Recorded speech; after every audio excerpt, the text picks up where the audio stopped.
नमस्कार दोस्तों, आप सभी का स्वागत है मेरे चैनल पर संजीव शैली की दुनिया। आज मैं आपके साथ शेयर करने जा रहा हूँ मेरी 6-7 दिन की खूबसूरत केरल रोड ट्रिप जो मैंने बेंगलोर से शुरू की। अगर आप भी पहाड़ों, हरियाली, चाय के बागान और प्रकृति को के बीच कुछ सुकून भरे पल अगर बिताना चाहते हैं तो ये वीडियो आपके लिए बहुत खास होने वाला है। तो आइए चलते हैं सफ़र पर। डे 1, पहला दिन बेंगलोर से डिंडीगुल तक। चूँकि बेंगलोर से डिंडीगुल लगभग 360 किलोमीटर है और 7 घंटे इसमें लगते हैं और मुन्नार लगभग 11 घंटे का रन था, तो पहले मैंने सोचा कि डिंडीगुल पर स्टे किया जाएगा। जाने के वैसे 2 रास्ते हैं, सलेम से कोयम्बटूर होके भी जा सकते हैं और डिंडीगुल से भी। डिंडीगुल से 4 लेन अच्छा रास्ता है, थोड़ा सा लंबा ज़रूर था पर अच्छा रास्ता था, तो हमने डिंडीगुल से जाना डिसाइड किया। और पहला दिन हमारा जो हॉल्ट था वो डिंडीगुल पर स्टे प्लान था। पूरा दिन ड्राइव करने के बाद हाईवे के जो खूबसूरत नज़ारे, ढाबे और धीरे धीरे बदलता मौसम, ये इस सफ़र को काफ़ी यादगार बना देता है। डिंडीगुल पहुंचकर मैंने आराम किया ताकि अगले दिन फ्रेश होकर आगे की यात्रा कर सकूं।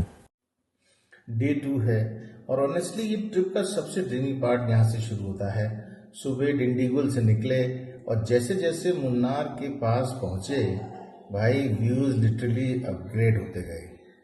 घुमाव वाली रोड्स, ऊपर से क्लाउड्स और हर तरफ इतनी ग्रीनरी कि लग रहा था जैसे वॉलपेपर के अंदर ड्राइव कर रहा हूँ। मुन्नार पहुंचते ही मेरा पहला स्टॉप फोटो पॉइंट था। वहाँ बस रुक जाओ और देखते रह जाओ। चाय के बागान इतने परफेक्ट लगते हैं कि हर एंगल्स इंस्टाग्राम पर भी। एलिमेंट सफारी उसके बाद मैंने देखा। सच बोलूँ, ये एक्सपीरियंस थोड़ा हटके था।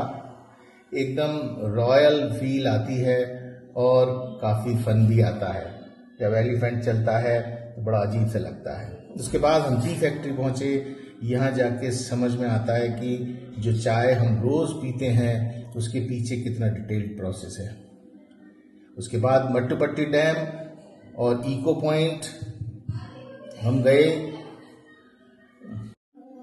मट्टुपट्टी डैम के किनारे खड़े होकर आपको एक विशाल झील दिखाई देती है जिसका पानी आसपास की हरी भरी पहाड़ियों और चाय के बागानों को आईने की तरह प्रतिबिंबित करता है। सुबह के समय हल्की धुंध झील के ऊपर तैरती रहती है जिससे पूरा दृश्य ऐसे सपने जैसा लगता है। और ये इको पॉइंट है। ये यहाँ एक सुंदर झील है जिसके चारों ओर घने जंगल और पहाड़ हैं। जब आप यहाँ जोर से कुछ बोलते हैं तो आपकी आवाज़ पहाड़ों से टकरा कर वापस आती है। ये बहुत ही रोमांचक और मज़ेदार होता है। यहाँ का माहौल बहुत जीवंत रहता है। ठंडी और ताज़ी पहाड़ी हवा, कभी कभी हल्की धुंध छा जाती है। और इसके बाद हम पहुँच जाते हैं कुंडाला लेक। कुंडाला लेक में इतनी शांति, इतना सुकून, बस बैठ जाओ और मोमेंट एंजॉय करो। कोई रश नहीं, no noise, just pure vibes.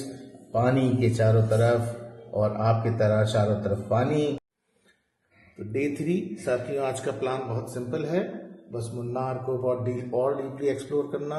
सबसे पहले आ चुके हैं हम एर्वाकुलम नेशनल पार्क। ये जगह सच में मुन्नार का हार्ट है।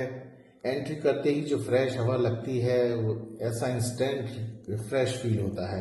हर तरफ ग्रीनरी, क्लीन पाथवेज और एक नेचुरल साइलेंस जो सिटी लाइफ में मिलना ऑलमोस्ट इम्पॉसिबल है। यहाँ कभी कभी वाइल्ड लाइफ भी स्पॉट हो जाता है जो एक्सपीरियंस को और स्पेशल बना देता है। ये लार्जेस्ट नेचुरल हैबिटेट है एंडेंजर्ड नीलगिरी थार्स का। और वहाँ से निकलने के बाद हम पहुँच चुके हैं एनामडी व्यू पॉइंट पर। यहाँ पहुँचते ही लिटरली एक वाव मोमेंट आता है। जहाँ तक नजर जाए बस माउंटेन ही माउंटेन्स और उनके बीच से निकलते क्लाउड्स। ऐसा लगता है जैसे आप किसी ड्रोन शॉट के अंदर खड़े हों।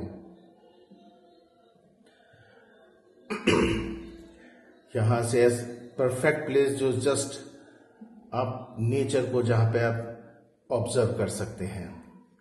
इसके बाद हम पहुँचते हैं यहाँ पर एक बहुत इंटरेस्टिंग व्यू पॉइंट जो थालायार व्यू पॉइंट है। और ऑनेस्टली ये मेरी फेवरेट स्पॉट्स में से एक बन गया। डीप वैलीज, लेयर्ड माउंटेन्स और एक ऐसी डेप्थ जो कैमरे में फुली कैप्चर ही नहीं हो पाती। यहाँ खड़े होके बस एक ही फीलिंग आती है, कितनी छोटी है हमारी डेली लाइफ प्रॉब्लम्स और कितनी बड़ी है ये दुनिया। कुछ प्लेसेस ऐसी होती हैं जहां आप फोटो से ज़्यादा मेमोरीज कलेक्ट करते हो और मुन्नार उनमें से ही एक है। तो साथियों, ये सिर्फ मेरी बिगनिंग है। अगर आप और इंटरेस्टिंग पार्ट्स आने वाले हैं जो उनको देखना चाहते हैं तो मेरे चैनल को लाइक, शेयर और सब्सक्राइब करना मत भूलिएगा। आगे की जर्नी, रोड ट्रिप्स और आगे की जर्नी मैं आपको और नए एपिसोड्स में दिखाऊंगा, तो मेरे चैनल को आप ज़रूर सब्सक्राइब करिए। आप देखने के लिए आपका बहुत बहुत धन्यवाद। Thank you.